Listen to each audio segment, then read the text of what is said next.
pouco de dificuldade, o jovem Flávio Abreu de Resende consegue falar sobre o problema que o afastou do trabalho ao menos 4 vezes nos últimos 7 anos.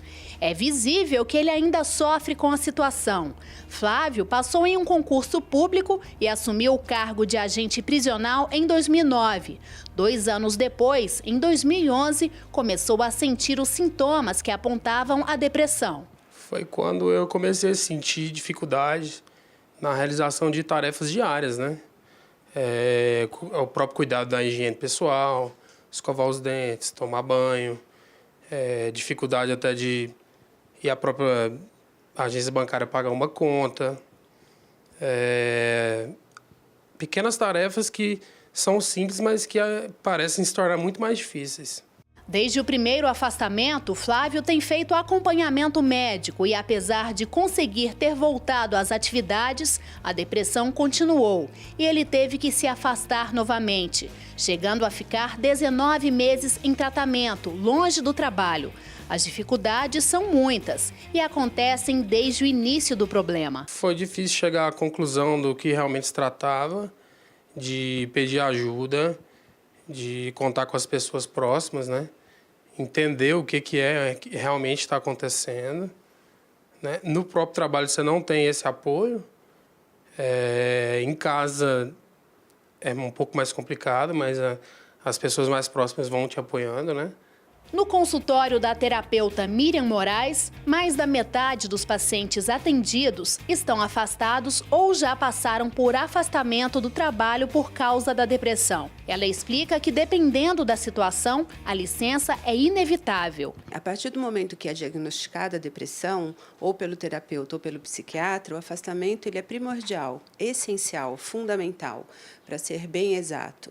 A Organização Mundial da Saúde já mostra o quanto que isso é prejudicial e quanto afeta não só a parte emocional, mas a parte motora, a parte cognitiva. Então, não tem como uma pessoa com um nível de estresse a ponto da depressão continuar no trabalho. Além do diagnóstico, o mais importante para o trabalhador é o tratamento.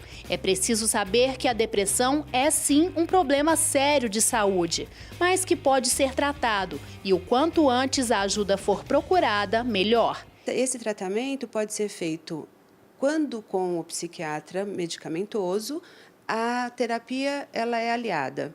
Mas fora os remédios psiquiátricos, existem outras formas também de tratamentos. As PICs estão aí agora, né, as práticas integrativas complementares, para ajudar também essas pessoas na prevenção da doença.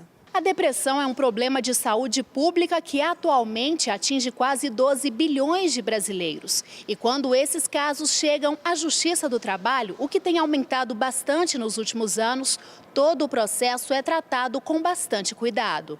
É o que explica o juiz do trabalho, Alexandre Piovesan.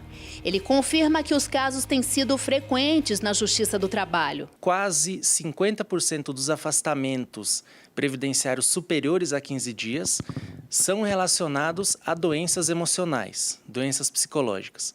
Então, o que o trabalhador pleiteia comumente? Indenizações por danos morais ou indenização por danos materiais, seja para tratamento médico, seja para pagamento de pensionamento vitalício. Nessas questões que envolvem depressão, existe uma coisa ou um elemento bastante interessante a se pontuar, que é que a doença, ela comumente vem de fatores múltiplos, né? Às vezes não está relacionada tão somente ao trabalho, ela pode estar relacionada a condições pessoais que esse próprio trabalhador vive. Como que a Justiça do Trabalho atua? Chega o processo ao juiz do trabalho e ele comumente determina a realização de uma perícia médica psiquiátrica em que o psiquiatra vai avaliar se essa doença que o trabalhador sofre tem relação com o trabalho ou se ela não tem relação com o trabalho. Ou também se o trabalho atuou como um agente potencialmente causador daquela doença juntamente com outros agentes extralaborais. A tendência, como aponta a OIT e a Organização Mundial da Saúde, é aumentar cada vez mais o número de afastamentos decorrentes de depressão. Isso porque a forma de vida moderna, né, ela exige uma entrega emocional muito maior do trabalhador, não só no trabalho, mas também na própria vida pessoal.